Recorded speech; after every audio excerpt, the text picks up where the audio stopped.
Right by meth capital, marijuana capital. It's not too cold for marijuana. Right? Marijuana needs some hot houses, you remember? Alaska is the biggest flowers I've ever seen in my life. All over. You ready? It's October 29th, 2008. My name is Melody Chen, and it is my honor to interview John Walsh for the Archive of American Television here at the Television Academy headquarters in North Hollywood, California. I'd like to take about a few minutes to get some information about your early years and influences. What was your name at birth? John Edward Walsh, Jr. And where were you born?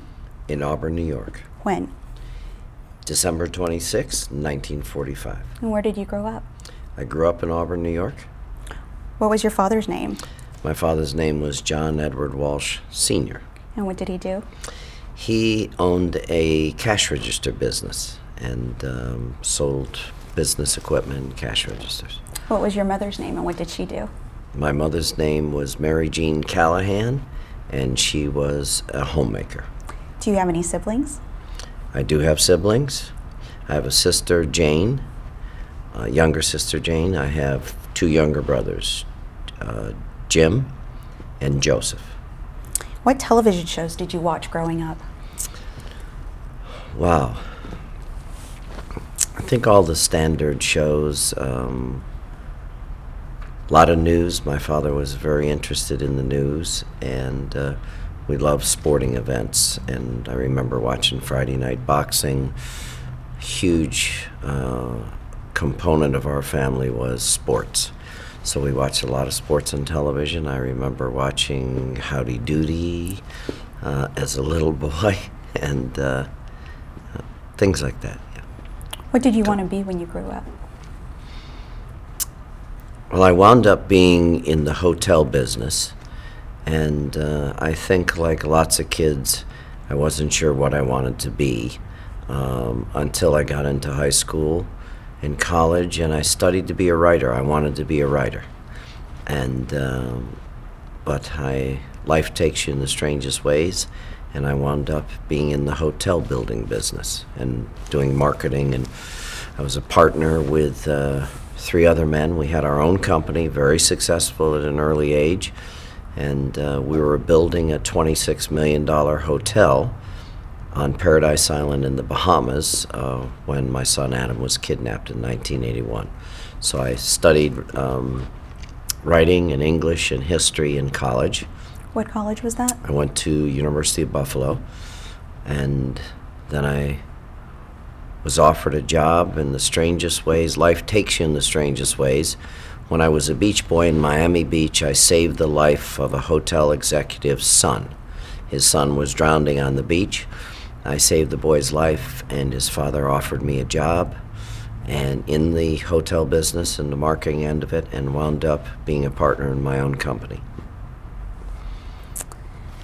In 1981, your life changed, and from that experience, how did that change the way you perceive television and the media? Well, I had no experience in the media. I really was totally focused on being successful in the hotel business. The project that we were working on was a dream project, the culmination of my years in the hotel business, winding up being a partner in my own company. And my perception of the media changed dramatically the day Adam went missing. I had no experience in the media. I think, like most crime victims, you have no concept of how powerful the media is. They know all the rules. They know all the innuendo ins and outs. You're naive.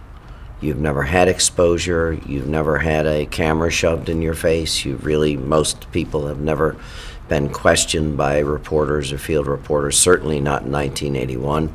And the day my son Adam went missing, I think I realized early on how powerful and helpful the media can be, and how exploitive and hurtful the media can be. How was the media, did it in any way hinder your search? Initially, it didn't hinder the search. The initial reporters that came, I think, were a help. It was pretty, certainly an unusual occurrence in Hollywood, Florida, the little town that we lived in between Miami and Fort Lauderdale, to have a 6-year-old boy go missing from the mall. So when the initial reporters showed up, I thought it was a good thing. I thought that people needed to know that this little boy had gone missing, and that we needed help. So the field reporters that showed up from this, and not everybody came. Missing children were not a big thing back in 1981. A couple reporters came, a couple print reporters, and a couple local field reporters. But initially they were helpful, and I thought they were very important, that people needed to know that this beautiful 6-year-old boy was missing. In 1983, the television movie Adam was aired. How did that come about? I think that's the most interesting aspect of our involvement with the media over the last 27 years, is that a wonderful lady who's now deceased by the name of Linda Otto, who was married at the time to Alan Landsberg, quite a well-known Hollywood producer, was producing, I think at the time, Cagney and Lacey, had done several movies, TV shows, and Linda was primarily a documentary producer with lots of credentials, and I believe she had won Emmys at that time, I'm not sure, but she was very, very determined to tell the story of Adam Walsh, and not to tell it in an exploitive way, but to tell it in a documentary format, until she got talking to her life partner and husband, Alan Landsberg, who decided that the story was powerful enough that they would approach Reve and I and try to get it on network television. Kind of a revolutionary thing at the time, because issue-oriented movies were not something that were very popular back in the day. So I think her drive, her passion, her commitment, the woman that she was bound and determined to get Adam's story on primetime television. How closely did the movie follow real-life events? I think the Landsbergs were extraordinary. I think they went to great lengths to make it factual, not to bend the facts, not to distort the facts, not to make it some type of sensational exploitation of the abduction and murder of a 6-year-old boy. They involved Reve and I from the beginning. They asked us to be consultants on the movie. We didn't set the tone, but they were very, very respectful. I look back at their dignity and integrity, and it's pretty remarkable. And who played you in the movie? I had the great honor of having Daniel J. Travanti, who was NBC's biggest star at the time. He was the biggest star in television on Hill Street Blues. And Linda Otto personally chose Dan because NBC was going to possibly air the movie. Grant Tinker was then the president of NBC. I think he liked the idea. And Dan Travanti was and still is a powerful, caring man, great actor, and he was chosen to play me. Discuss your interaction in preparing for the role, for his portrayal of you. We met before the movie started, and he always says, I just saw him a couple of weeks ago in Utah. We're still friends. He said it's kind of interesting. He said, when I first met you, my first thought was, he's better looking than I am, he's got more hair, and he's younger. Now, that would only be an actor to say, and he introduced me for a big award a couple of weeks ago, and he said that was his first impression of me, and I thought that was kind of funny.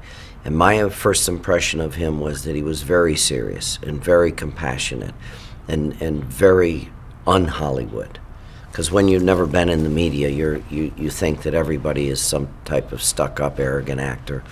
But he was great, and I think he really wanted to find out what this guy was about that he was going to portray.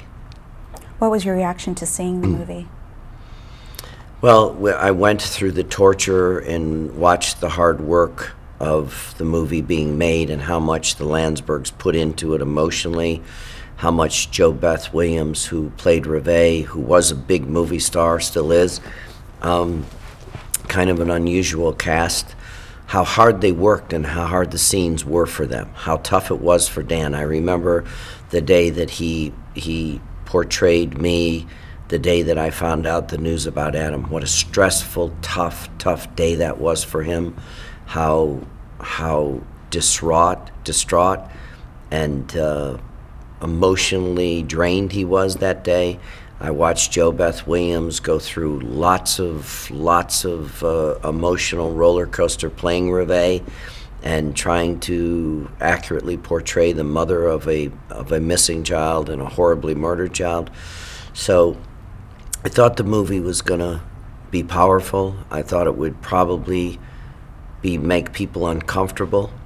The intention was to make people uncomfortable, to do something about missing children. And we went to the premiere, and it was unbearable. It was an incredible movie, so close to what happened, but it was unbearable for Reveille and I to sit there and watch it. The end credits of the movies, feature the roll calls of missing children. What was the impact made by these? I will never forget Linda Otto taking me to 30 Rock to meet Grant Tinker. And there's still the final decision hadn't been made whether to put Adam on the air in prime time and what was going to be done. And Linda and I sat there. I didn't know who Grant Tinker was. And, excuse me, we sat there, and I believe there were some marketing and advertising executives from NBC. There were some legal business affairs lawyers, Grant Tinker. And Linda said, we have an idea of showing missing children at the end of the movie, real missing children, their pictures, and have the Walshes introduce them. And I want to have some type of hotline where people can call in. There is no vehicle if your child is missing. There's no nonprofit, no organization, nothing that people can go to for help. The Walshes are the example of it. And I think a couple of the executives stood up. One guy said, we can't waste 2 minutes at the back end of this movie. It's $800,000 or whatever the top money was for the advertising. We can't do that. And one of the business affairs lawyers said, well, if we do it for the Walshes and we pay for a hotline, there's liability, and we'd have to do it for Save the Whales and Save the Planet, and this is, this is turf and ground that nobody's ever done on television. And I remember Grant Tinker saying to Linda, and I was really visibly getting mad and upset. I was frustrated. I thought this is a huge meeting of a bunch of empty suits and ruthless TV executives. They're missing the whole point. And Grant Tinker went, you're out, you're out. I'm making the decision. I'm going to do the movie, Linda. I'll take the risk. I'll show those pictures of missing children. Wouldn't it be great if we found one? And I'll have to figure out how to run that hotline. You got to help me. This is something television doesn't do. We don't run hotlines. We don't have people answering the phone for missing children. And he says, that's the good news. He said, but the bad news is I'm going to have to run it against Monday Night Football. Nothing ever rates on Monday night. So I think Linda was ecstatic. I still didn't know what the heck they were talking about, but I thought, this is an honorable man, Grant Tinker. He's going to do the right thing. He's going to do the right thing for Reveille and I. He's going to do the right thing for all the people whose children are still presently missing and they don't know whether they're alive or dead.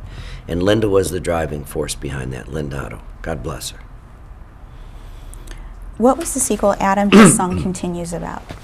So much happened. The national reaction to Adam was overwhelming. It found missing children.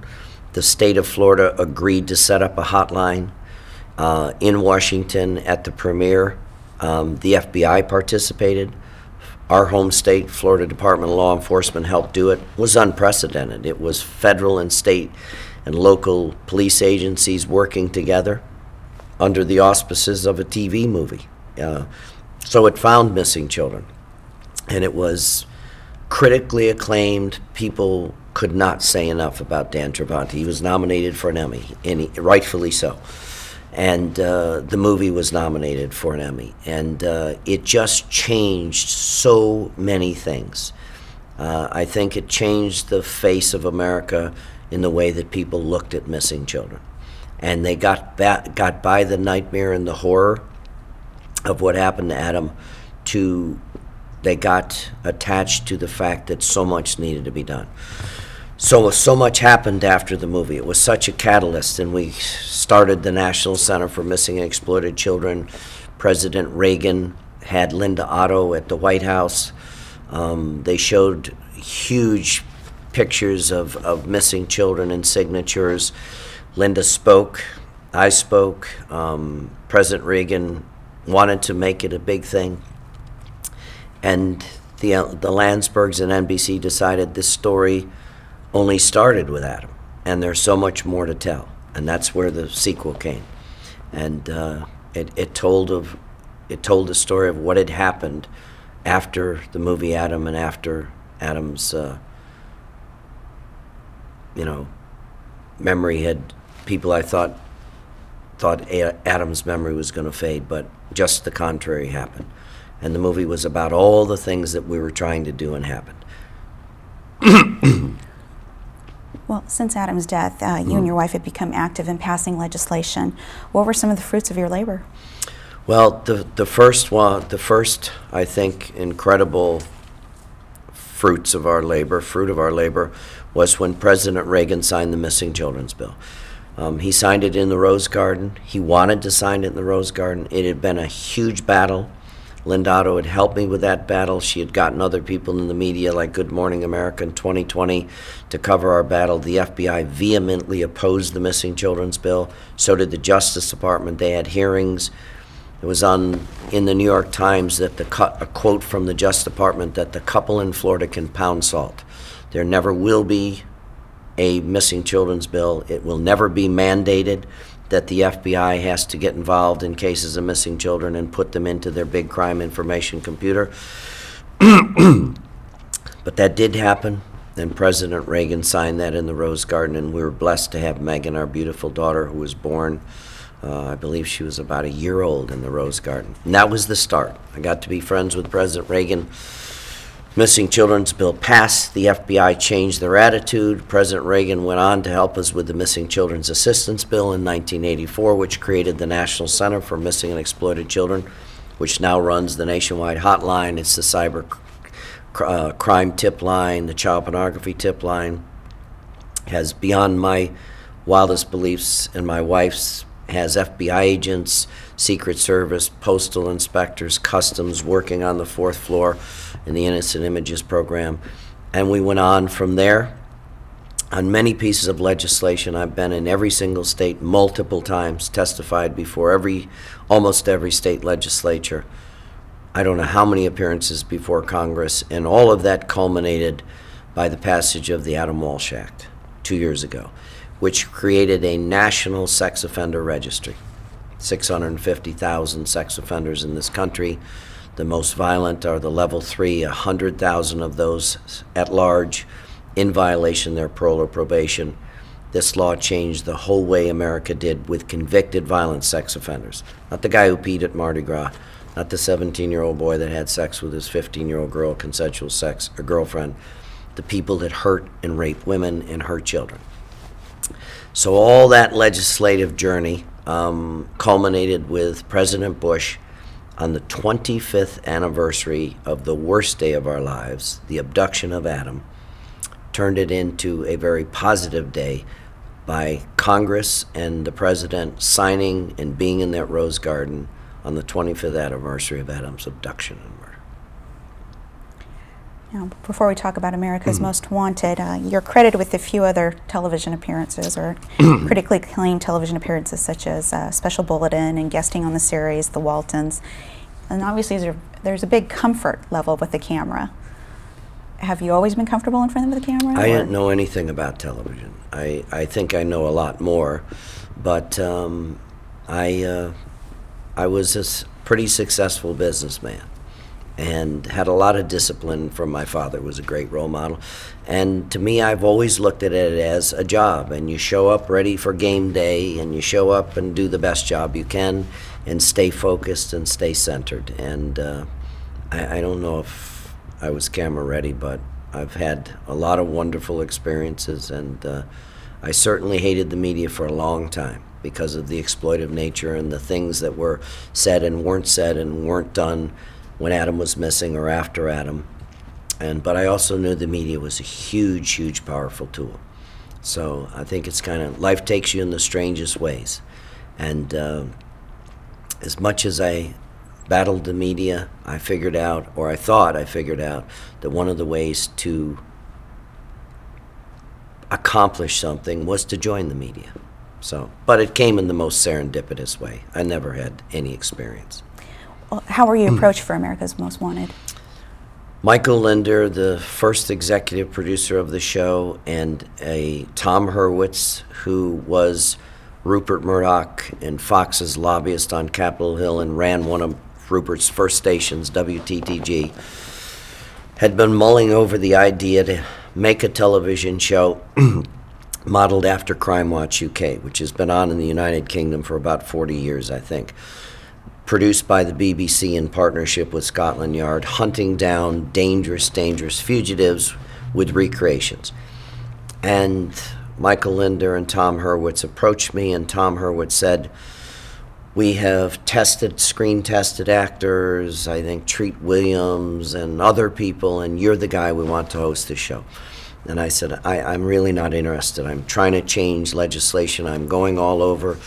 I lost my business. I never could go back. The hotel went into huge budget overrides. It seems so inane to be building hotels when so many things needed to be changed as it related to children, and all the tough experiences Reve and I went through. And I was hell-bent on going to change those things by going state to state. And so I'll never forget, they said, how would you like to be the host of the first reality television program on the new Fox network, which is owned by Rupert Murdoch, an Australian billionaire? And I said, well, first of all, the hell is reality TV? And who is Rupert Murdoch? And what the heck is Fox? And I'm not interested. And I said it for about 6 months. And then I sort of figured out that Rupert Murdoch was a media mogul of global proportions, and that Fox was struggling to build a network. They had a minor hit with an unknown guy, musician named Johnny Depp on 21 Jump Street. And that reality TV, although I don't think it's rightfully called reality television now, I still have trouble grasping the concept that a woman in a bikini will eat 2 yards of horse colon for 50 grand. I don't know if that's reality TV, but that reality TV was something serious, that Rupert Murdoch thought it should be serious, that it might make a difference. And I said no for about 6 months, and Tom Hurwitz pursued me, and Barry Diller was the president of Fox at that time. He was trying to build a network. Those men never gave up. I said, I don't know what I'm doing. I don't think I can do this. I don't have any interest. And Michael Linder showed me the first guy they wanted to profile. He said, why don't you take 15 minutes and look at this guy? His name is David James Robertson. I'll never forget it. He's convicted of 17 rapes. He's escaped from 5 life sentences in an Indiana prison. While he was out on parole, he murdered 4 people, 2 of them small children. He's a serial rapist, murderer. He's on the FBI's 10 Most Wanted. They don't have a clue on how to catch him. Why don't you do this? Why don't you talk to your wife? Because we're going to run a hotline. And wouldn't it be something? They've never caught Adam's murder. Wouldn't it be something if they caught this guy because of you? And we're willing to do it. So I went home to Reve. We were having a really tough time. We had testified against a lot of child pornographers. We'd had a lot of death threats. We had moved a couple times. Reve actually had gone out of the country with Megan. And I asked her, I said, what do you think about me doing a pilot? I'm not so sure what a pilot is, but me doing this television show. And they're going to have a hotline like we did after Adam. And they're going to let people call in anonymously, and Fox is going to do it, and this guy from Australia is trying to build a network, and it may make our lives really hard, it may make it more dangerous, but wouldn't it be something, Reve, if the first guy that they were going to profile, an FBI top 10 child murderer serial killer, is at large, wouldn't it be something if we caught him? You know, she didn't even hesitate. She said, yeah, things are tough. She says, but that's what we do, you know? We've been through worse. And she said, why don't you do it? Why don't you give it a shot? So I did. I went to Washington, and I was the most uncomfortable guy during the shooting of that pilot you can imagine. Did you ever imagine this show would last as long as it has? I remember the really harsh evaluation before America's Most Wanted aired. The Wall Street Journal, the New York Times, all the different TV critics said, the show won't go anywhere. They'll never catch anybody. The FBI did partner with me. We had buried our hatchets for years. It was the first TV show the FBI ever endorsed before it aired. And there will never be a fourth network. Rupert Murdoch will not succeed. Fox is going nowhere. And I remember all that harsh criticism. And I thought, wouldn't it be great if they did catch this guy? And the first show aired February 1988, and I think it was 4 days later, overwhelming amount of tips. This sociopathic convicted rapist and murderer was running a shelter for the homeless in Staten Island. His picture had been in the Daily News 3 months before, when then Mayor Koch had brought an award to that homeless shelter. Sociopath hiding in plain sight, tons of tips, in handcuffs because of this reality television show. I thought, this is incredible. This is mind-boggling. Did the show have a different style or look to it in comparison to other shows at the time? We used to use jiggle cameras. I think Stephen Bochco told me one time, he said, I was fascinated by your show. He said you would jump to black and white sometimes. We didn't do everything on sticks. We did a lot of stuff handheld, a lot of it in the studio, but I would go out on the streets. I didn't know anything about the streets. I mean, I just went out and did what I do and still do. And I think a lot of people said, my God, this is really different style television. And it was right up to date. We did it every week. We got pictures of missing kids on. We had breaking prison escapes. We had the worst of the worst, the baddest of the bad. And the hotline was buzzing, and the show had a look like nothing. I don't think anything in those days looked like America's Most Wanted. What has been actually the reaction of law enforcement to the series? We have been embraced by every law enforcement agency. Now I do shows with Interpol and Scotland Yard. We've caught people in 30 countries. I've profiled terrorists. We were the only crew allowed at Ground Zero at Katrina, Oklahoma bombing. We turned down tons of cases. Law enforcement have embraced this show. Some of the smaller agencies in the beginning didn't. The bigger ones did and said, this guy is all business. This show is all business. We can trust this show. And we might save lives by putting our fugitives on. Unfortunately, we have to turn down so many cases because there is so much crime in the world, and we can only do so much. How involved are you in the selection of the cases? I think it's the hardest part of America's Most Wanted. There are certain cases that I choose and put on because I'm so passionate about cases involving children or women. And to me, those are the real cowards. But we have to have a huge mix to keep the audience engaged and involved and watchable.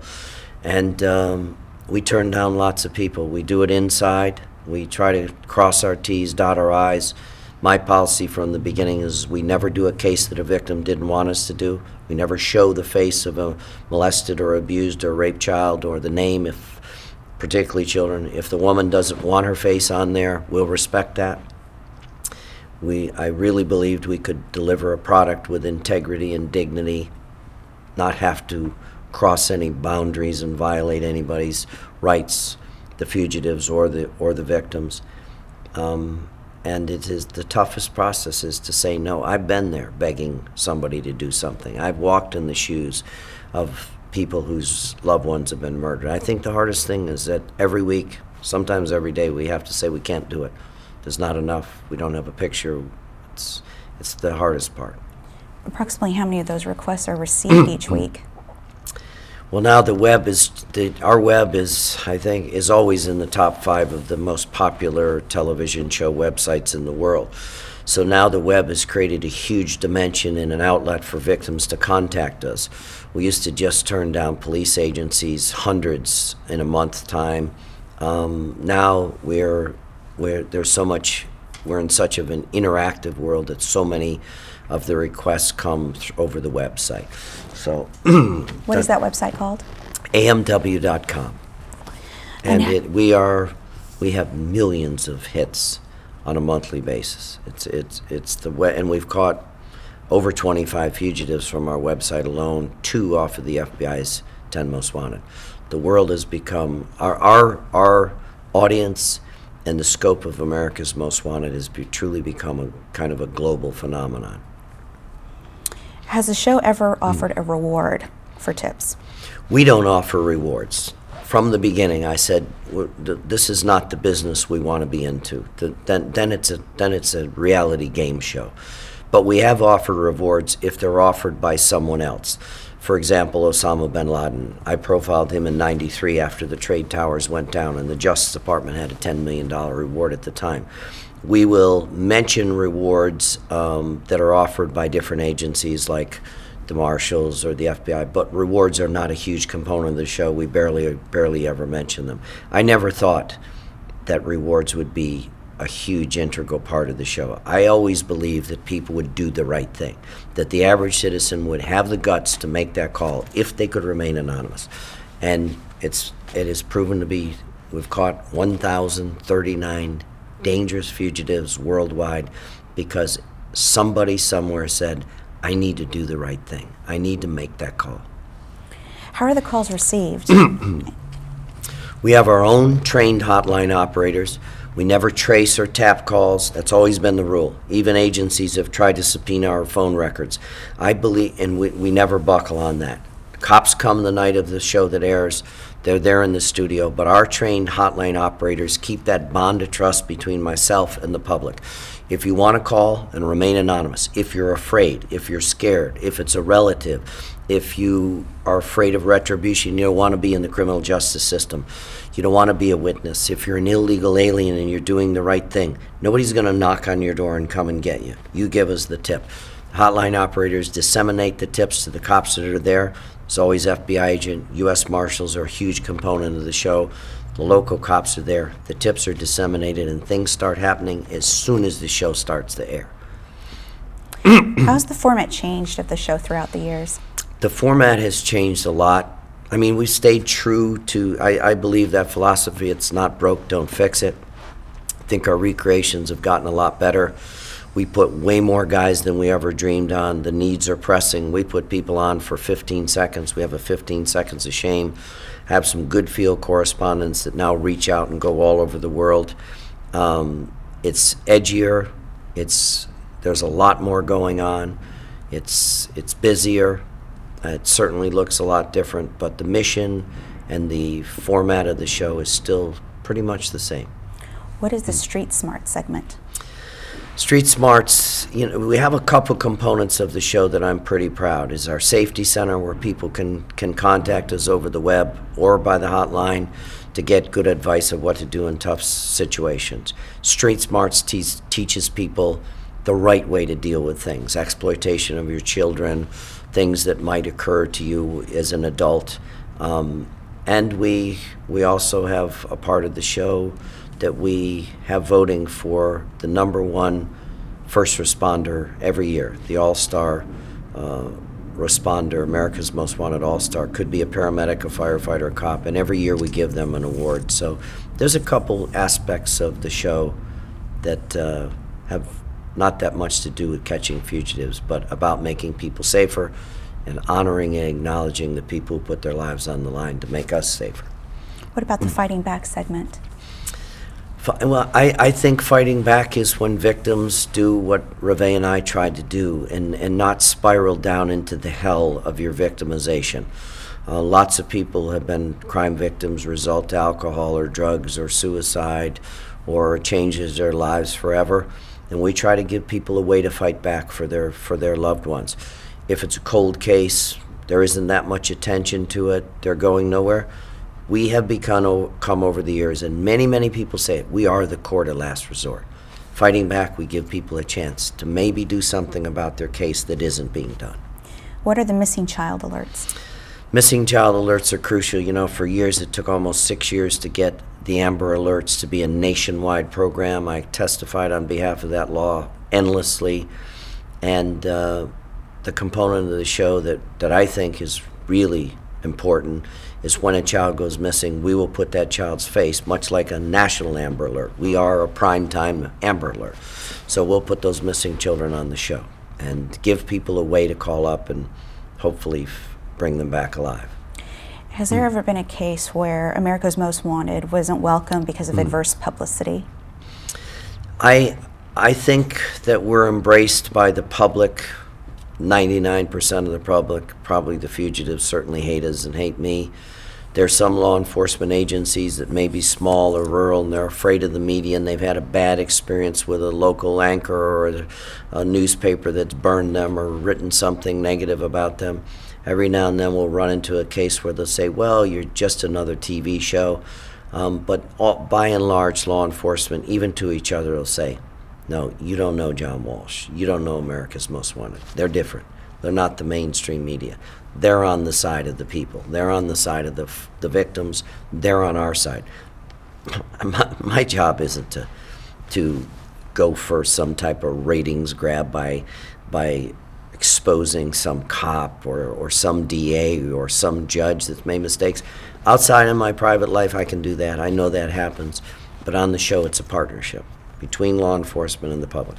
Sometimes it takes a little while for that agency to evaluate our performance, but most of the time, they're glad we're there.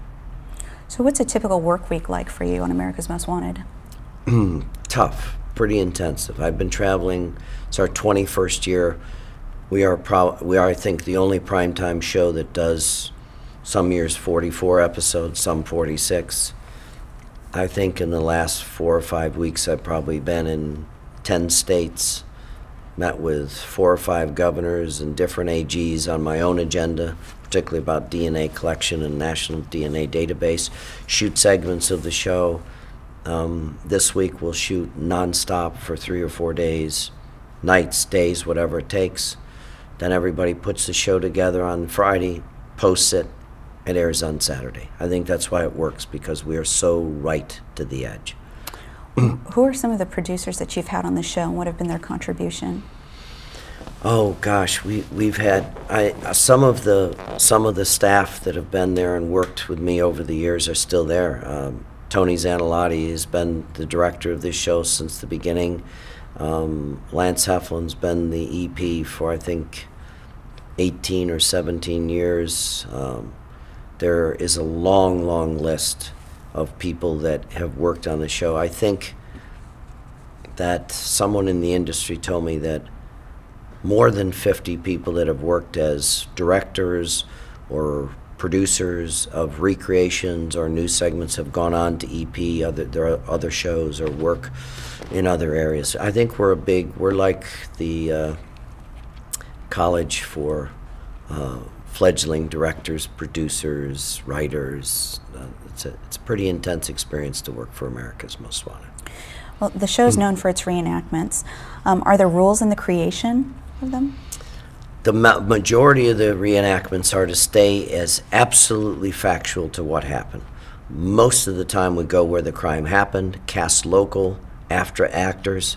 The crews go there, work with the local DAs and cops and try to make it as real as possible. Sometimes we can't, sometimes we shoot on a corresponding location, etc. But it is intended to be as close to the facts and as nitty-gritty as possible. Some of the recreations are like mini movies. Some of them are like bad news segments, but somehow they all work. Is the show seen internationally?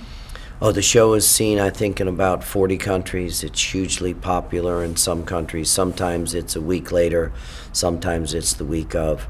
And now with the internet, we have caught in the last year a huge child pornographer who actually made a video of his own 9-year-old daughter. It was the second most downloaded illegal, horrible child pornography on the internet. Caught him in China. We caught a child psychologist who had molested multiple boys in the States and in Israel, been on the run for years in India, all from the website. And people watch the show around the world, or they're familiar with the website. It never ceases to amaze me how we catch these guys in other parts of the world. But it is truly a global society. How do you make sure that people don't sympathize with the fugitive, i.e. man on the run?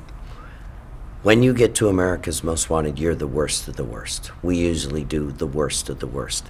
And I have believed for years this is a victim and law enforcement-oriented show.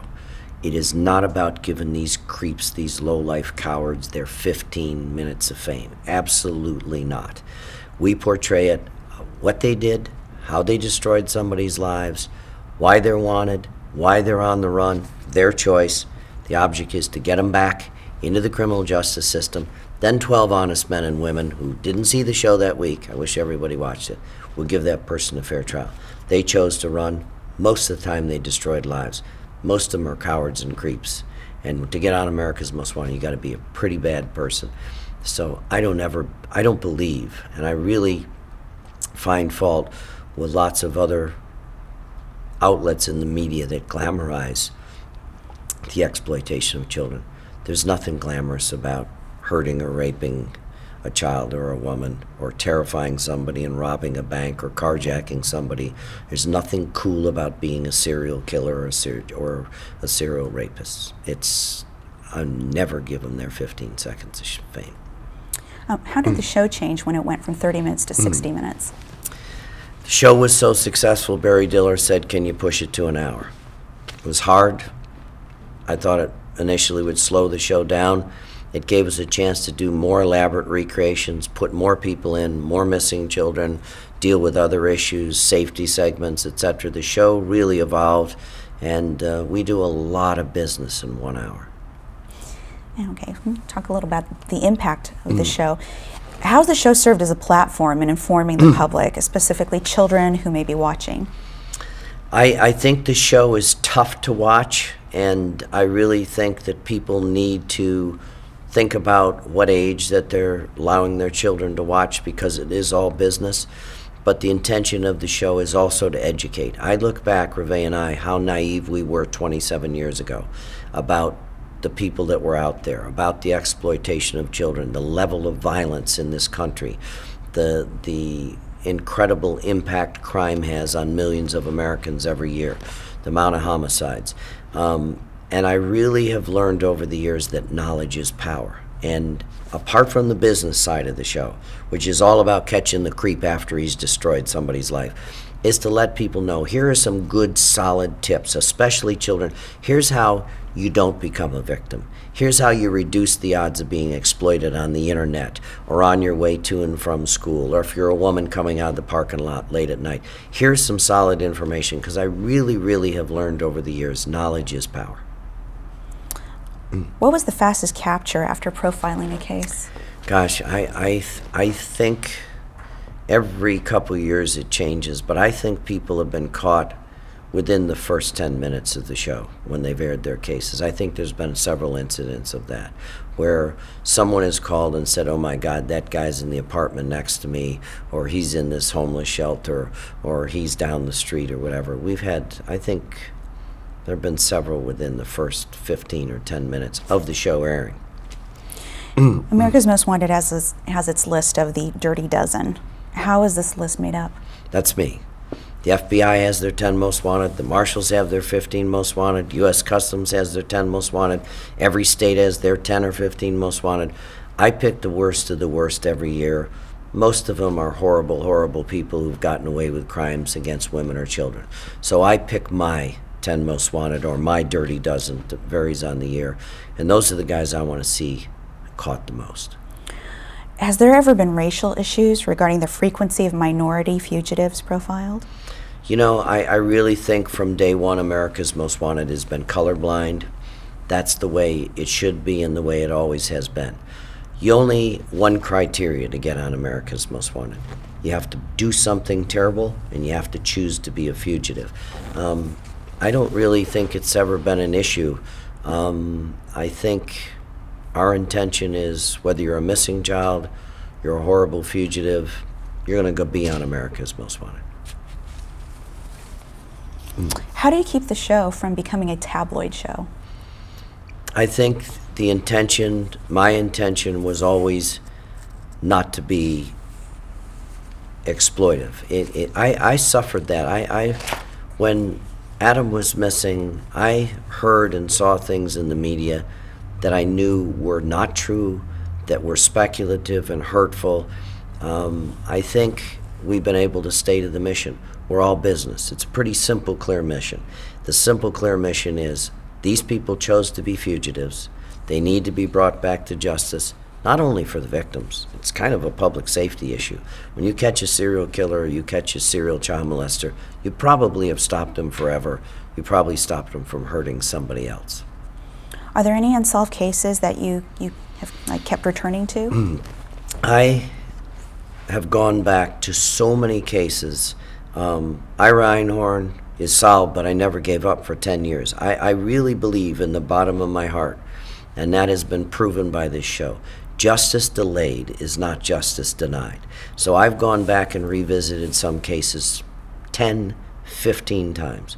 Caught people that were uncatchable. Caught people in other countries that have been on the run. John List was on the run for 20 years. He was at the top of the FBI's 10 Most Wanted. And they had not had one clue. And we put a forensic bust on and caught him in 3 days. And that was in the beginning stage of the show. And I said, my God, this show, you know, you can run, but you can't hide. And I believe you just keep going back. You keep going back, and you don't give up hope. How often are you contacted about cases in the national news outside of America's Most Wanted? Constantly, on a weekly, daily basis. People call us up and say, can you help us with this breaking case? Can you jump on this case and get it on Saturday night? Can you put it on your website today? Can you make a difference? And that comes from everybody. What is Straight Shooter Productions? Straight Shooter Productions is my production company with the executive producer of the show. We've produced lots of things for Fox over the years. For a guy who didn't know anything about television, I jumped in head first, and I wanted to learn about production and budgets and audio and video production, and we've produced movies of the weeks and syndicated shows for Fox and all kinds of things. I really am intrigued by the business and the behind-the-scenes aspect of television. What was the John Walsh show? Wow, that was the John Walsh show was an incredible experience for me. NBC came to me and said, how would you like to host the first television show that we're going to produce? How would you like to be the first television host to work for a network in daytime, NBC, produce at NBC, and host a reality primetime television show? It was the hardest job. I really have to admit, I think I'm a tough person, and I just couldn't do it. I did it for about 1.5 years, and I broke my leg in 6 or 7 places. A lot of things happened to me that year, but I have great respect for talk show hosts. I tried to elevate the bar. I thought I could do subjects that nobody was doing in daytime. Such as dealing with all kinds of issues of exploitation of women, children, legislation, all kinds of things that may or may not have been too tough for daytime television. I loved the experience. I did the show out of 30 Rock. NBC built me a beautiful studio. I had an incredible staff. Now I have great respect for the Oprahs of the world, because to shoot 6 shows a week and do daytime talk show television and then go and shoot 3.5 days a week I worked for NBC, 3.5 days I worked for Fox. I thought I could change the whole world, crossover audience and stuff. To be very frank and honest, it was so hard, it was brutally hard, I couldn't do it. My ratings were okay. I think advertisers were happy. I think NBC was thrilled. I honestly had to say, I can't do it. My real passion is America's Most Wanted. My heart is with America's Most Wanted. It was a great opportunity. Jeff Zucker and NBC gave me the best support. I thought I was Superman, but I'm not. Where were you when you heard about the 9/11 terrorist attacks? I was doing a horrible case of a girl, a college student who was missing in Indiana, and we were asked to go to Ground Zero. I'd been at Oklahoma bombing. There were no planes whatsoever, and we went on a bus and got to Ground Zero. Was the only crew allowed at Ground Zero, and I had seen a lot of terrible things in my life. And when I got there, it was still burning. They allowed us to shoot unrestricted, no media there. Myself and my crew were there, and there were firemen exhausted, sleeping on the sidewalks. Had a triage tent trying to piece body parts together. The core was way too hot to work on it. Cops, steel workers. It was just an absolute nightmare. And I had covered the Trade Tower bombings in '93 and seen what had happened there. 6 people murdered and about 300 hurt. This was like probably what it must have looked like in Berlin and during World War II or London. It was just incredible experience. And then I left. I went right from there to France to do a show with Interpol to stay on the terrorists. I did a live show from the White House. World's 22 most wanted terrorists with the FBI. I already had lots of files on the terrorists. I'd already been profiling many of them. And then I went to Dubai to one of the guy who had had sent the money to the 19 terrorists. We had a tip on America's Most Wanted that he was living in an apartment in Dubai. And he was there. We missed him by a couple of hours. They caught him in Pakistan. Unfortunately, I caught cholera there, and I was so sick I was intensive care for 12 days. But I went right from Ground Zero right to there to catch this guy, and unfortunately, I got really sick. But they did catch him. So to sum up, what is your reaction to the way the media in general treats crime stories? I think that in general, I really hope and wish that in my lifetime I could see the media maybe realize that there is a huge human element to this, that it's not just about the ratings. If it's a big story, the ratings will be there. And it's not about competition and ratings, that the crime victims never chose to be crime victims. You have no control over what's happening in your life. You're absolutely devastated. And that the public really sees the difference between vulturism and exploitation and really covering the story as the story is, and that person in the media saying, here's what happened, here are the facts, maybe here's what needs to be done, or this is a consequence of it. I really think the public sees through the exploitive nature and tabloid nature of the way some people in the media cover terrible events, particularly horrible crimes. How are you perceived by the public? What is your image? I don't know. I think the real reward, one of the greatest rewards of this show, is the fact that people reach out to us all the time. Trust us to make the phone call, that we won't compromise that bond of trust. And people who come up to me on the street, I don't think they look at me as a TV star. They come up and say, good job, keep it up, God bless you. My cousin was involved in that case, or I watched that show, or it made a difference, or I'm glad you caught that guy, or I've got a case, is there any way I can get a hold of you, or keep up the good work. It's the huge rewarding aspect of the show is the way the public approaches me when I'm out there in the public eye, and I have to go grocery shopping. It's a strange thing when you're in a store and people go, what are you doing here? I'm going buying my groceries like you are. But they'll go, keep it up, good work, or how's that piece of legislation going, or did you catch that guy, or what about that guy, or I think it's certainly an affirmation of the hard work for not just me, but the entire crew. But it's an affirmation of that you're sort of on right track. Is there a negative side to your celebrity? The negative side is the threats, is the same thing that judges and DAs and cops get from the really bad guys, the threats, the revenge aspect of it. That's the kind of creepy, dangerous side that you live with if you're in the public eye. I think, you know, I'm not an elected official, I'm a TV guy, but I also know what comes with the turf. I know that the threats come with the turf. I know the scrutiny by the media. I'm a big boy. When you're in the public eye, that may be the downside of it, but if you're going to live in the public eye, if you're going to do something in the media, or you're going to run for public office, I'm not elected official, I'm paid by Fox and love the job and love the challenge. But you better have a pretty thick skin, and you better understand that there's a downside to all of it. You've received several commendations throughout your lifetime. What have been some of them, and is there a single one that means the most to you? Well, it's pretty kind of humbling. I've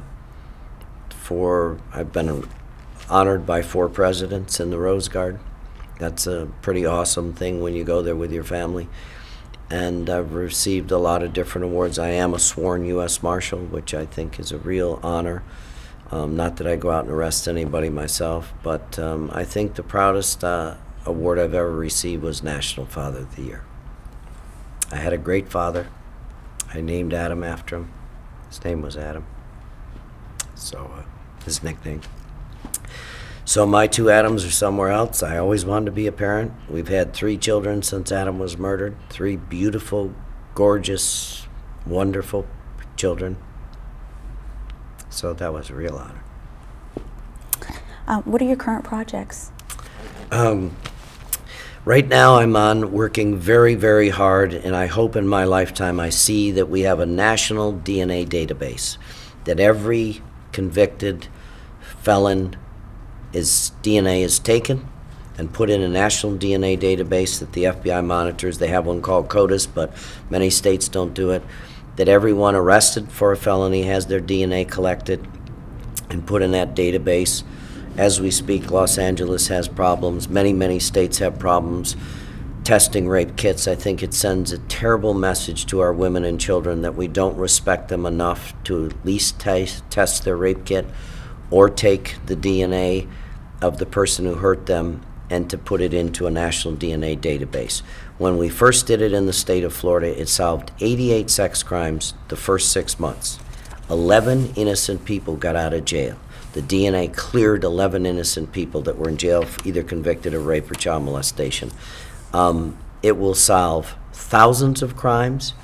It will prevent criminals from continuing their crimes. There's a guy on the FBI's 10 Most Wanted now who came in and out of this country for 15 years, murdered children, DNA never taken, until finally it was taken for him for shoplifting, and he'd left the country. I still haven't been able to catch him. DNA is the fingerprint of the 21st century. DNA should be taken of people that commit crimes. It'll solve thousands and thousands of crimes, make America a much, much safer place, and certainly resolve the pain and torture of lots of women and lots of children who have never gotten justice for their sexual exploitation. And with America's Most Wanted, you know, we're upward and onward. I think what an honor it is to host the first reality television show. I really didn't even know what reality television was. But to stay up for the public, to keep you on the air, and for Fox to have that confidence in you and say, we're going to take the father of a murdered child and make him the host of a huge television project and support it for 21 years, it's a real challenge. And America's Most Wanted is evolving. We are a global society. Our website gives us a reach into the whole world. It's a real challenge, but I've actually said it. It is sometimes the worst job on television because you do see the worst of humanity and the sadness, and sometimes it's the best job on television. When you get to fly to Salt Lake City and meet Elizabeth Smart firsthand on the night that she was recovered was the best day I ever spent on this show. Mind-boggling. So. Okay, last question. What to you is the power of television?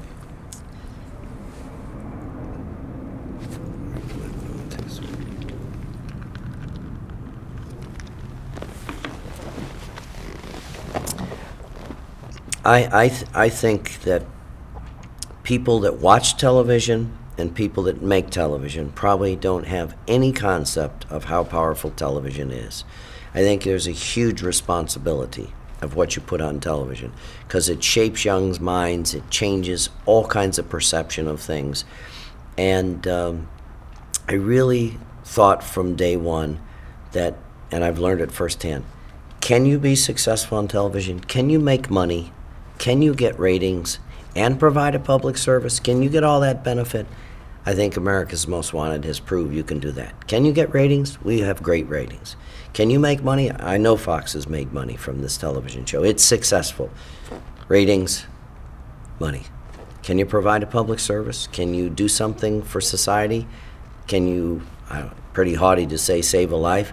Can you end somebody's pain? Can you make society safer? Can you do good by doing well? Absolutely. I think you can. I think that's the responsibility of television. We have time for just one last question. Out of curiosity, have you always worn that leather jacket? Oh, gosh. I have more leather jackets than anybody on this planet, I think. I have tons of leather jackets. It's just kind of become my trademark. I love motorcycles. I've always had leather jackets, and now I have more leather jackets than Elvis probably had. Thank you very much. Thank you.